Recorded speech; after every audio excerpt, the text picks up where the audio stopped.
My name is Glenda Aretxuloeta. I am the mother of Wesley Quinlan, who was killed in the September 13th flood. And I'm here to talk a little bit about him today. I'm Jennifer Nelson. My daughter is Wiyanna Nelson. She was also killed in the September floods here in Boulder. And we're here to talk about what happened. What was their relationship? Talk about Wes and Wiyanna together. Oh, two peas in a pod. Yeah. They were friends first for a while when Wiyanna moved from California. They became friends and they inducted her into the gang. Yeah, he was like one of her best friends. She has several friends that are girls, but whenever she really needed to talk, she would go to him and talk with him. And he would always help her out. She would come out feeling better. And she had been through a lot of stuff, and he basically, along with their friends, healed her. He was the one who showed her the love that she was looking for. And I believe on February 14th, or about 2012, they decided to go on an official date and become an official couple. Yep. And the feedback from their friends were, we always thought Wes and Wiyanna, that's kind of odd. And then when it happened, it's like, oh my gosh, they're so perfect for each other. Exactly. It's like they were made for each other. They were just like yin and yang. They were this like perfect pair, two peas in a pod. He was waiting for the perfect girl. He first introduced me to her.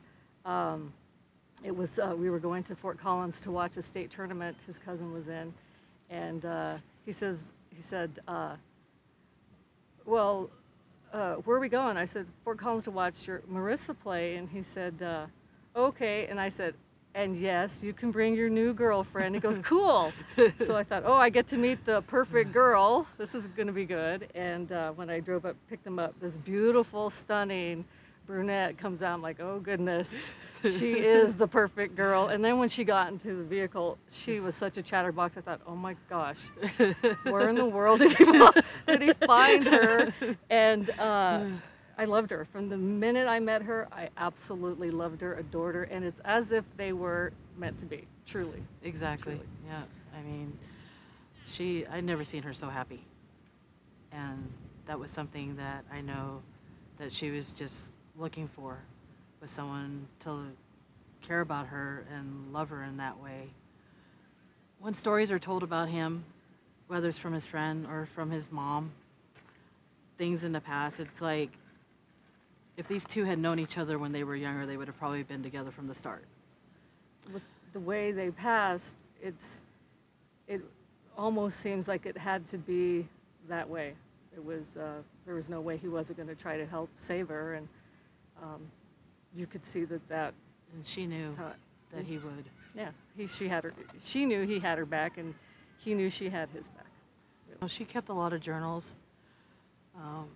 Like I said, she went through a time where she was really down and stuff, and I always told her, sometimes it helps to write out your feelings. And there's just things that I come across now. I feel like deep in her soul, she knew that she wasn't long for this world. One of the things that we did right after he passed was we have a scholarship fund set up at his high school, and that's for aspiring graduates that are going into not just film, but into the arts. And that particular scholarship may be expanded to the Boulder Valley School District, not just his high school.